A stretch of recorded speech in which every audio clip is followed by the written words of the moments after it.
Mario Alonso, doctor Mario Alonso Puig, bienvenido. Muy buenas. Usted se pregunta qué es lo que hace que ante ciertos retos se nos nuble la mente. Se pregunta por qué nos cuesta tanto pensar con claridad. ¿Esto tiene algo que ver, por ejemplo, con la ansiedad? Tiene mucho que ver porque la ansiedad es la proyección en el futuro de un problema con el que suponemos que nos vamos a encontrar y a la vez es la sensación de impotencia de que cuando nos encontremos con ese problema no vamos a tener recursos ni fortalezas para hacerle frente. Empezamos a sufrir ahora por algo que ni siquiera sabemos con certeza que ocurrirá mañana. La ansiedad, lamentablemente, no para de aumentar, afecta cada vez a personas más jovencitas y es importante que sepamos que la ansiedad mantenida en el tiempo, de una manera crónica, puede llevar fácilmente a la depresión. ¿Dónde buscamos? Pues hay que buscar más allá de la mente. Yo sé que esto puede sonar un poco extraño. La mente es un instrumento excepcionalmente complejo de una dimensión impresionante. Más allá de la mente que ahí está la conciencia. La mayor parte de los problemas que experimentamos las personas son generados o empeorados por procesos mentales. Yo creo que Einstein, que era un hombre que no solo sabía de física, sino que sabía de metafísica, de alguna manera nos invitaba a mirar más allá de la mente. ¿Qué hay allí? La conciencia, el darse cuenta, el descubrir, el explorar qué es aquello que realmente nos está paralizando. Porque muchas veces, junto a esto es muy difícil, no puedo, hay que marcar una diferencia. De acuerdo, esto es muy difícil y es muy duro. Lo que pasa es que sí puedo. Ese poder no viene normalmente de los procesos mentales habituales, sino de la conciencia, de darte cuenta de recursos que tienes y que te permiten hacer frente a esos desafíos. Nos hemos olvidado de una parte esencial del ser humano, una parte que muchas veces nos referimos a ella como si fuera el corazón. Digamos que es una parte más profunda, muy anclada en el inconsciente. Cuando nosotros conectamos con esa parte, nos damos cuenta que podemos entender mucho mejor por qué los seres humanos hacemos lo que hacemos. Y eso nos permite no estar de acuerdo con lo que hacen, sino comprender por qué lo hacen. Eso es la compasión, conectar con el sufrimiento, entender la base de su sufrimiento, por qué esa persona reacciona así. Y eso también nos permite desarrollar una preciosa cualidad que es la misericordia. La misericordia viene de dos raíces latinas y quiere decir enviar el corazón. Enviar el corazón quiere decir muchas veces no dejarnos envolver por esos razonamientos, se lo merece, no se lo merece, si me ha hecho eso porque yo lo he tratado de otra manera, y sencillamente enviar el corazón. ¿Qué pasa? Que cuando una persona es tratada con respeto, y el respeto es tú eres tierra sagrada para mí, empieza a replantearse su forma de actuar. Sufrimos en buena medida casi porque así lo decidimos, ¿no? Hay que distinguir muy bien qué es dolor y qué es sufrimiento, porque si no hacemos una distinción en el lenguaje podemos quedar envueltos en una gran confusión. Dolor, tanto físico, psicológico como emocional, es algo consustancial con nuestra naturaleza humana. Una pérdida de un objeto, una pérdida de un ser querido, una enfermedad, es normal que nos genere en nosotros dolor, porque somos seres humanos, no somos invulnerables. El sufrimiento es la historia que yo me cuento a mí mismo y que llega a atraparme para explicar ese dolor. Por ejemplo, si alguien me hizo daño en el pasado, claro que es normal que lo haya experimentado, soy un ser humano. Ahora, si yo justifico que no he sido feliz en mi vida por aquel daño que me hicieron, ese sufrimiento lo he generado yo dando vueltas una y otra vez a esa historia que de alguna manera explica aquello. La historia es generación mía. El pasado puede reescribirse, el pasado de cada uno de nosotros. Totalmente. Es inamovible en tanto que le demos una presencia en nuestra vida que la haga inamovible. Si yo me paso la vida mirando hacia detrás, es muy difícil que mire hacia adelante. El problema con el pasado es que muchas veces nos esclaviza. Lo que podría servirnos es para informarnos, para orientarnos y para prevenirnos, pero no para determinar nuestro futuro, porque si no, nosotros no tenemos un futuro, tenemos una simple proyección del pasado en el futuro. Eso es casi tanto como decir que el pasado no fue exactamente como creemos, que no fue del todo real, que fue otro distinto. Bueno, ese es un comentario de una tremenda profundidad por lo siguiente. Los estudios modernos que hay sobre la memoria nos vienen a decir que la memoria es bastante poco fiable, porque mezclamos unos contextos con otros, unos hechos con otros. Y claro, luego que nuestro mapa para viajar sea un instrumento, una facultad de dudosa fiabilidad, pues es un poco arriesgado. En nuestra ingenuidad hemos olvidado que bajo nuestro mundo de razón yace otro enterrado. Y ese es el que tenemos que buscar, entiendo, ¿no? Sí, nos es difícil buscar debajo de ese mundo de razón porque, para empezar, no se nos ocurre que exista. Esto es como cuando se descubrían tumbas en Egipto. Qué difícil es creer que debajo de un árido desierto puede haber un tesoro de semejante envergadura. Jung fue una persona que conoció muy bien distintos estratos del ser humano y nos invitaba a eso. No os conforméis pensando que sois solo lo que veis. Sois mucho más de lo que veis. Lo que sois trasciende por completo lo que veis. Solo utilizamos el 10% de nuestro cerebro. Sí, no podemos saber qué porcentaje usamos, si es el 5, el 6 o el 10%, porque no sabemos cuál es el 100% de la capacidad máxima, por tanto no podemos saber el porcentaje. Lo que sí sabemos perfectamente es que el cerebro responde de una manera directa a la programación mental. Y hay programaciones mentales tremendamente limitantes. Hay personas muy inteligentes que cuando emocionalmente se bloquean no pueden ver una solución que tienen delante de los ojos. Por eso sí que está clarísimo que trabajar esos procesos mentales para que muchas veces no sean tan disfuncionales, para que no nos limiten tanto y sí para que nos ayuden, es absolutamente crucial. Vivimos fundamentalmente asustados. Yo sé que este es un comentario, voy a llamarlo intenso o fuerte. Vivimos fundamentalmente asustados. Ante cualquier cambio, ante cualquier cosa que no podemos predecir, nos genera una sensación tremenda de inquietud. Y hay que pasar del paradigma es una palabra griega que quiere decir forma de ver, hay que pasar del paradigma del miedo al paradigma de la confianza. ¿Por qué? Porque en la vida nos vamos a encontrar con retos que van a ser complejos y nadie puede quitar envergadura a estos retos porque lo son. Lo que pasa es que cuando junto al reto nosotros añadimos una sensación de impotencia, una sensación de desesperanza, o nos dedicamos a culpar o nos avergonzamos, sencillamente ya no tenemos un reto, ya tenemos un problema absolutamente insoluble. Las emociones que sentimos y que importan porque nos ayudan a resolver los problemas, tienen una procedencia clara y específica. Le pregunto de dónde vienen esas emociones, dónde se fraguan, cuándo. Pregunta muy difícil de resolver. Haré mi mejor aproximación. Algunas de las emociones que experimentamos son consecuencia directa del evento con el que nos estamos encontrando.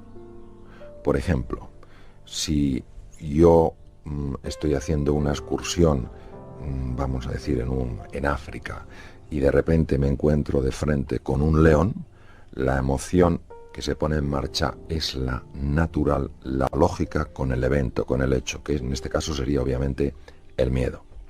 Sin embargo, la mayor parte de las emociones que nosotros experimentamos y que nos limitan proceden de programaciones mentales que hemos generado cuando éramos pequeños y que operan en el inconsciente. ¿Qué quiere decir? Quiere decir que respondemos a ciertos retos con un nivel de miedo que no tiene ningún sentido si tenemos en cuenta nuestros recursos y nuestras capacidades para hacerles frente. Por eso, muchas de nuestras emociones que alteran nuestra forma de ver tienen que ver con la forma en la que nos hablamos a nosotros mismos sobre nosotros y sobre el mundo. Digamos que cuando éramos pequeños diseñamos, desarrollamos las mejores estrategias que se nos ocurrieron para evitar el dolor y para conseguir la recompensa. Ya de adultos, aplicar esas mismas estrategias muchas veces no tiene ningún sentido. Aprovechamos, doctor, si le parece, para distinguir entre emoción y estado de ánimo, que creo que hay una diferencia notable. Es una diferencia notable e importantísima de conocer. Es una diferencia fundamentalmente cronológica. Nosotros experimentamos emociones, tenemos emociones, y vivimos en estados de ánimo. Claro, tener una emoción de desesperanza cuando te ha salido algo mal, por lo que algo que sin embargo llevas muchos años luchando por ello, pues eso, bueno, pasa, te puede llevar un día, te puede llevar a lo mejor 2 días, pero bueno, luego vuelves a tu estado de base. Cuando esa pérdida, ese, digamos, entre comillas, fracaso, es tan devastador que ya lo incorporas a tu vida y estás triste, deprimido durante meses, eso ya es un estado de ánimo. Necesitamos equilibrio, y habla usted de 3 conceptos, de la resiliencia, la elasticidad y la homeostasis, ¿se dice así? Homeostasis, sí. ¿Qué significa cada una de esas? Sí. A ver, tanto la palabra estrés, que se usa mucho en medicina, como la palabra resiliencia, es una palabra muy extraña, es un vocablo anglosajón y que últimamente es muy popular. Ambas palabras las debemos al mundo de la metalurgia, proceden del mundo de los metales. La resiliencia es la resistencia que ofrece un metal a ser deformado. Si la vida nos da un disgusto, nos manda una prueba difícil y no nos doblamos, es decir, de alguna manera nos sentimos pequeños, incapaces, mostramos una gran resiliencia. ¿Qué es la homeostasis? La homeostasis es el conjunto de mecanismos que pone en marcha el ser humano para evitar salirse de ciertos puntos de referencia. Por ejemplo, la homeostasis hace que nuestra temperatura ni baje ni suba por encima de unos niveles. Hace que el pH, que es el grado de acidez de la sangre, no suba o baje más allá de ciertos niveles. ¿Por qué? Porque puede tener el efecto inmediato de paralizar las reacciones celulares y morir. Por eso la homeostasis es aprender a reequilibrarnos, tener un termostato que nos permita, cuando nos damos cuenta de que estamos siendo llevados a un lugar peligroso, coger y decir, no, yo tengo que reequilibrarme, tengo que volver a mi balance, a mi estado de centramiento, porque si no yo no voy a ser eficiente a la hora de hacer frente a los desafíos. Usted, en contra de la creencia general, afirma que el cerebro es maleable, que un adulto puede cambiar, que es posible hacerlo, ¿no? Sí, esto es una cosa que siempre me ha llamado la atención. Todo ser humano quiere cambiar y en su interior la mayor parte de ellos o de nosotros pensamos que no se puede cambiar. Cuando yo estudié medicina, hacía 30 y pico años, recuerdo muy bien en psicología que se decía que la personalidad estaba definida a los 7 años. Y claro, uno decía, oiga, yo es que soy mayor, pues lo sentimos mucho, pero ya es tarde. Y por otra parte, que las neuronas no se podían reproducir. Bien, hoy sabemos que la personalidad es totalmente maleable. No digo que sea fácilmente maleable, digo que es maleable. Y lo segundo, es cierto, las neuronas no se reproducen, sin embargo, sí se regeneran a partir de células madre que tenemos en las cavidades cerebrales llamadas ventrículos, emigran a ciertas áreas, de momento solo se han encontrado 2, bulbos olfativos e hipocampos, y generan nuevas neuronas. Pueden emigrar entre 500 y 1000 diarias y en 21 días se han convertido en neuronas. Y esto, por supuesto, en el adulto. Algo de esto dijo Ramón y Cajal hace mucho tiempo ya. Todo ser humano puede ser, si se lo propone, escultor de su propio cerebro. Es tremendo, ¿no? Bueno, yo siento pasión por Cajal. ¿Qué se le va a hacer?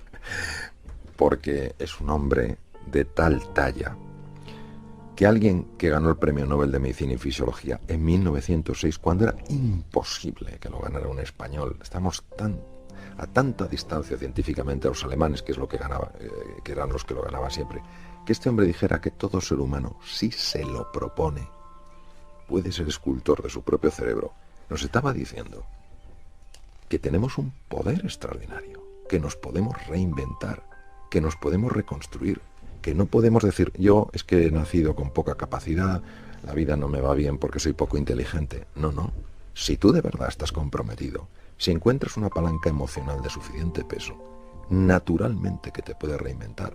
Puedes aumentar la neuroplasticidad, que es el número de conexiones que establecen las neuronas entre sí, y puedes poner en marcha la neurogénesis. Claro, tengamos en cuenta que la neurogénesis, uno de los órganos, unas estructuras cerebrales en las que se genera, que son los hipocampos, es una neurogénesis importantísima, ya que los hipocampos tienen que ver con el aprendizaje, tienen que ver con la sensación de ilusión y tienen que ver con el control del pánico. Cuando yo hablo de creencias en el libro, no hablo de ideas que tenemos, hablo de algo que para nosotros son absolutas certezas. por lo tanto son incuestionables. No importa que la realidad nos ofrezca un montón de evidencias de que esa creencia es errónea. Nosotros generamos unos filtros que directamente impedirán que recojamos esa información del exterior. Estas certezas que están ancladas a nivel inconsciente y que muchas veces son totalmente desconocidas por nosotros, generan automáticamente formas particulares de valorar las situaciones que ocurren y por tanto sentimientos distintos. Por ejemplo, vamos a imaginar que yo tengo por cierto que soy una persona antipática, por cierto, y entro en una fiesta que me han invitado y veo una persona que desvía la mirada. En lugar de valorarlo de todas las maneras posibles que se puedan valorar, solo la valoraré de acuerdo a mi certeza inconsciente. ¿Cómo la valoraré? ¿Qué antipático le debo de resultar a esa persona para que ni siquiera me quiera mirar? ¿Qué sentiré? Pues obviamente sentiré frustración, sentiré ira, sentiré tristeza. Por eso es tan importante ser conscientes de que muchas de nuestras emociones no proceden de una reacción o una respuesta normal a los acontecimientos, sino de certezas ancladas que pueden ser muy limitantes. Y habla entonces de la conciencia y de la atención. ¿Cuál es la diferencia? Digamos que la conciencia es aquello que me permite ver algo que no veo. La atención es la luz que al enfocarse en un sitio determinado me permite ver. Por ejemplo, si yo entro en una habitación a oscuras y yo soy la conciencia y alguien enciende una linterna, la atención es la linterna, yo soy la conciencia. Yo veo algo porque previamente se ha enfocado una luz donde estaba oscuro. Sería interesante que nos diéramos cuenta del papel esencial que tiene la atención en nuestros estados de ánimo. Donde nosotros llevamos la atención, se hace más real para nosotros. Donde nosotros llevamos la atención van nuestras emociones, va nuestra energía. Vivimos en espacios de atención. La misma realidad enfocada desde distintos ángulos da percepciones completamente distintas.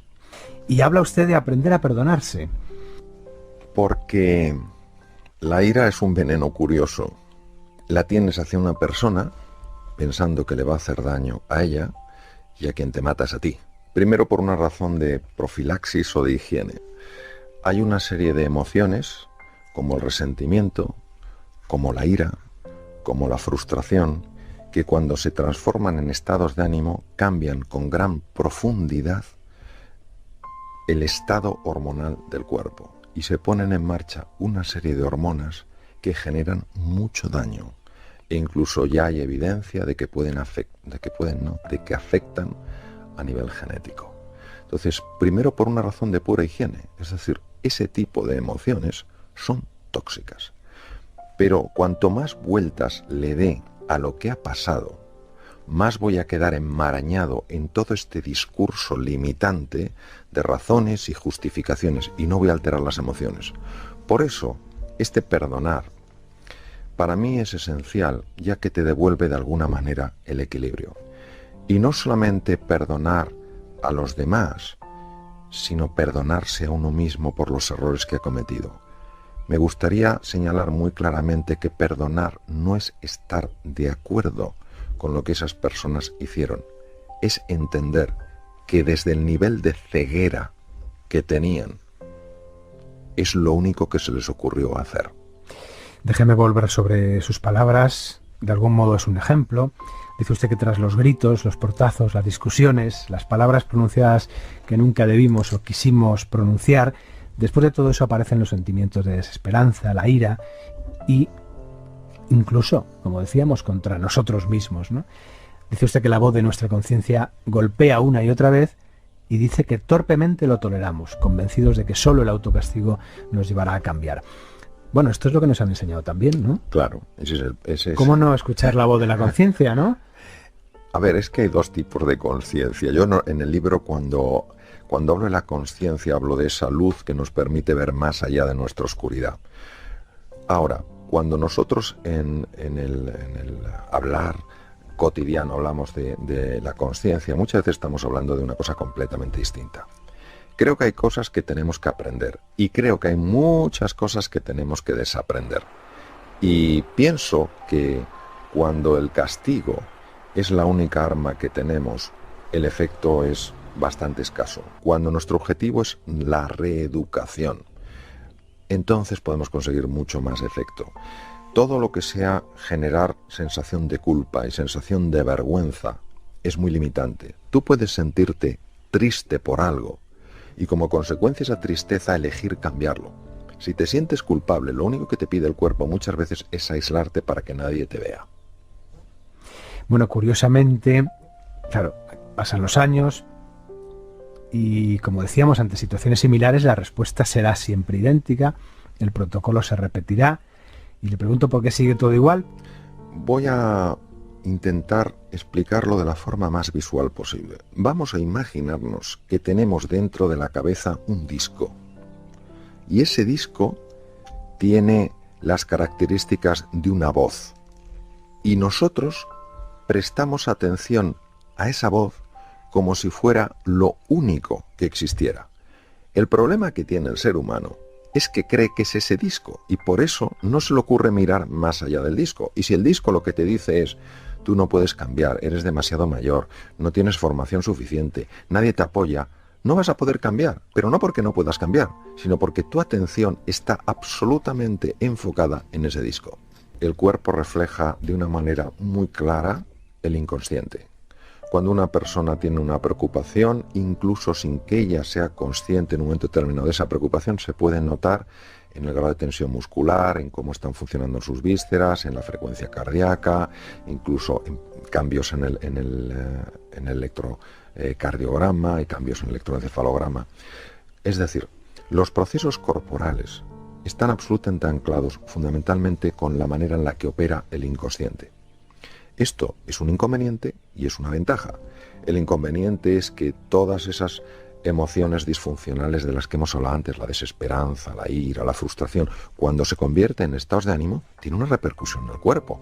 Dolores de espalda, problemas de columna vertebral, tensiones musculares, patologías digestivas, reducción de la función del sistema inmunitario, patologías respiratorias, de todos los colores.